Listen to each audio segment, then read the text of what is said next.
In today's story, love is no longer a promise, it's a memory being written in real time. Jelani's body is beginning to crack.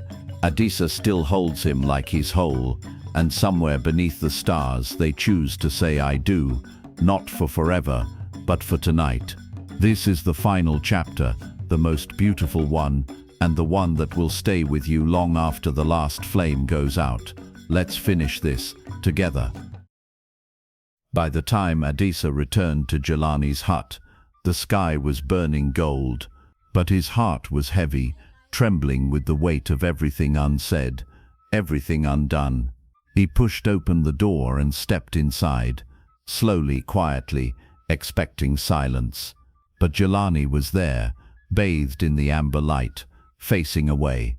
He was weaving something with the careful hands of a man who knew time was short. A piece of cloth, or maybe a memory. Adisa didn't speak. He just looked at him, at the back that once felt like shelter, at the hands now cracked around the knuckles, dry like sun-baked earth. And then he saw it clearly, clay dust on the floor, on Jelani's fingertips, the way his left arm moved slower than it should. Something inside Adisa cracked open. "Your hands," he whispered. Jelani turned slowly, eyes soft but steady. "Yes," he said, "they've begun to forget they were ever flesh." Adisa stepped forward but stopped. His breath hitched. "I thought we had more time." "We do," Jelani said, setting the woven cloth down and walking to him. "We have tonight."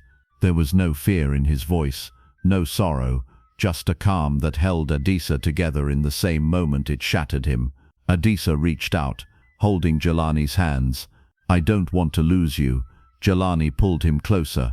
"Then don't. Just love me."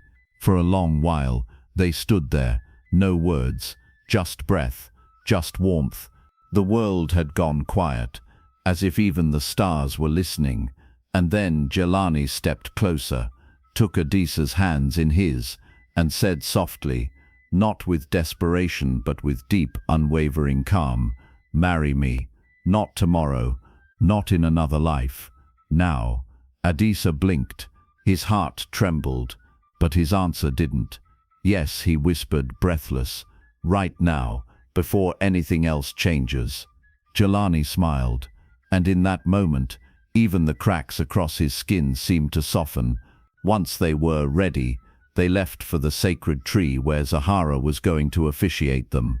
They walked hand in hand through the darkening path, guided only by moonlight and the distant hush of leaves. Every step felt like a vow unspoken. The sacred tree waited for them, old and wide and knowing, its trunk twisted with time, its roots curled deep into the earth like memory. Zahara stood beneath it, already waiting, dressed in a wrap of white linen. Her face was lit by the soft glow of the candles she had arranged in a wide circle around them. She didn't speak, not yet. She just nodded, a quiet, reverent welcome. Jelani and Adisa stepped into the light together. No drums, no crowd, no noise. Then Zahara opened the old cloth-wrapped bundle. Inside, soft white pages stitched with golden thread, the pages of blessing. She raised the pages to her chest and spoke, her voice calm as still water. "Tonight you choose each other, not because time is promised, but because love is. And in this choosing, you are already home. By the breath that called you, and the dust that shaped you, I bind your souls, not for forever, but for truth. Let love be the only vow you carry." She stepped back, letting the air grow still again. Jelani turned to Adisa, and for the first time since the sun fell, his voice trembled. "I've been waiting my whole life for this moment," he said, "not for forever, just for someone who would choose me, even when forever isn't promised." Adisa's eyes glistened, his heart filled with joy. Jelani knelt, not to beg, not to plead, but to honor, to promise. He unwrapped a long, slender cord, hand-woven from strands of dyed bark fiber and soft thread. He looked into Adisa's eyes, voice low, "I made this for you. I started it the night you forgave me. Each knot I tied thinking of you, of your laughter, of the way you sleep, of the way you never left. even when you could have. Let me be yours, Jelani said, for as long as I can hold your hand. Adisa's breath caught. Then he reached down, holding Jelani's hands. You already are. And then he pulled out a small pendant, no bigger than a thumb, carved from smooth wood. He pressed it into Jelani's palm. You once told me you didn't know where you belonged, Adisa said, his voice steady but soft. Now you do, with me. This holds that truth.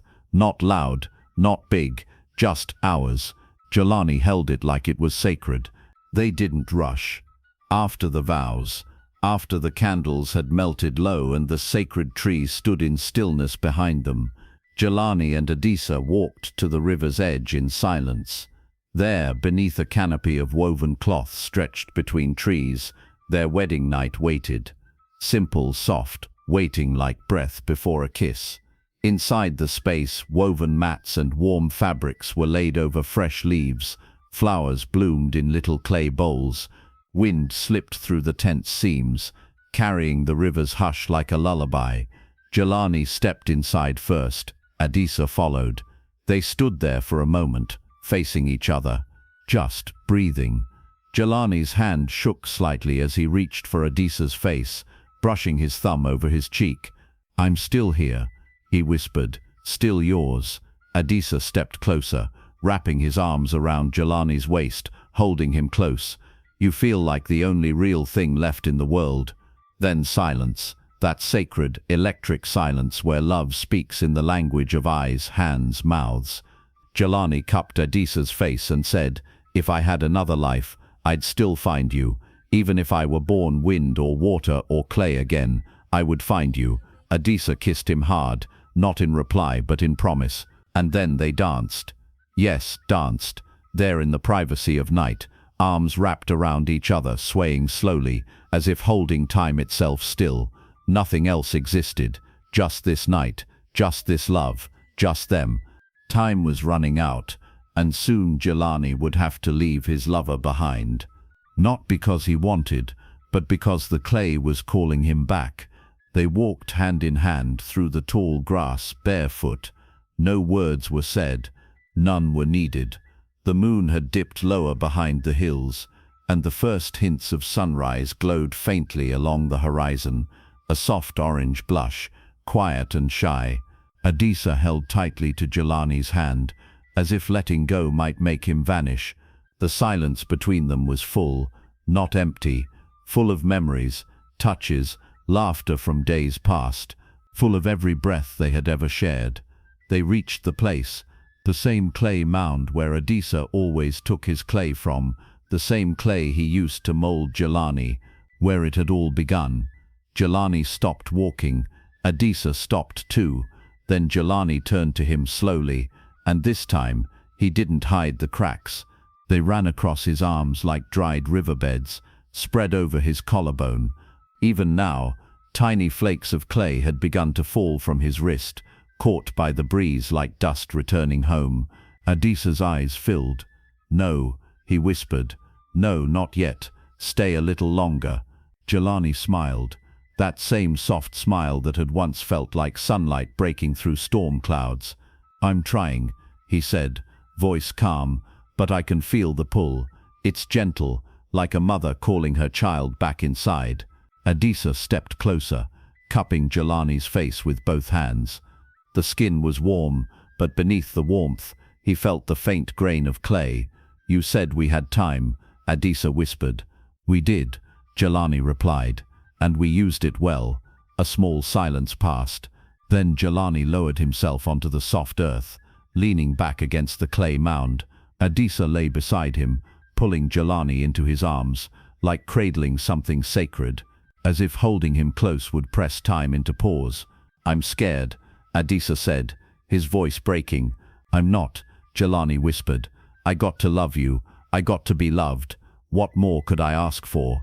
Adisa shifted slightly, resting his hand against Jelani's chest, listening to the heartbeat that had once calmed his storms. I never belonged to this world the way you did, Jelani murmured, but I'm glad, so glad. I got to live in it with you, even for a moment. Adisa's tears fell silently onto Jelani's skin, soaking into the cracks. "I don't want you to go," he choked. "I'm not really going," Jelani replied gently. "I'm just becoming what I always was." He lifted his hand and placed it over Adisa's chest. "Keep loving, that's how you'll keep me." Then, a long trembling breath, and another, and then none. The first ray of sunlight touched the hill, and Jelani, gone, back to the clay he once came from. Cracks spread like gentle lightning across his skin. All that remained was a clay sculpture of what Jelani was, the pendant, and the warmth of a love too large to vanish. Adisa didn't scream, he didn't wail. He simply held the clay to his chest and wept. Grief and gratitude tangled in his breath like incense smoke, holy, painful, eternal. The first light of day stretched quietly across the earth, pale gold, fragile, as if afraid to disturb what the night had left behind. Adisa knelt there, unmoving. His hands rested on the earth, where Jelani had once been, where love had once breathed, and now only clay remained. And beside it, the pendant. Adisa reached out and picked it up slowly, like touching something holy. The small beads, warm from the night, pressed into his palm like kisses that had refused to fade. He held it close to his heart, and then he turned to the clay and pressed his forehead to it, gently. "You were mine," he whispered, "not in grief, not in bitterness, but in love, a kind of love that couldn't be erased, not by time, not by death, not even by the gods who wrote their stories in the dust." Then, finally, he stood. The wind was soft that morning. It moved around him like a memory, brushing his face, stirring his hair, whispering things no one else could hear. Suddenly, footsteps approached behind him. It was Zahara. She said nothing. She didn't need to. She placed her hand on his shoulder, and for a moment they both looked at the clay, not with sorrow but reverence. "I don't know how to live without him," Adisa said quietly. Zahara smiled through her tears. "You don't have to. You carry him now." Adisa closed his eyes and breathed in deep, and in that breath he felt him, the echo of Jelani's laugh, the weight of his touch, the way his name used to sound when spoken softly in the dark. He opened his eyes again and looked toward the horizon. The sky was wide, warm and waiting. Then, without turning back, Adisa tied the pendant around his neck, and he walked away, not in pain, not in defeat, but with peace wrapped around him like sunlight, because loving Jelani hadn't ended here. It had only changed form, and somewhere between the dust and the morning, Adisa had become whole. That was the end of their story. Not a tale of forever, but of enough. A love that came, bloomed, and held nothing back. And in the end, that was more than most ever find. Thank you for staying, for feeling, for loving with them. If this story touched you, let it live on. Like, subscribe, and tell us what moment stayed with you. The extended cut, with deeper moments and intimate scenes, is now up on Patreon, along with more stories waiting to be told. We'll meet again soon, but for now, carry this love with you, always.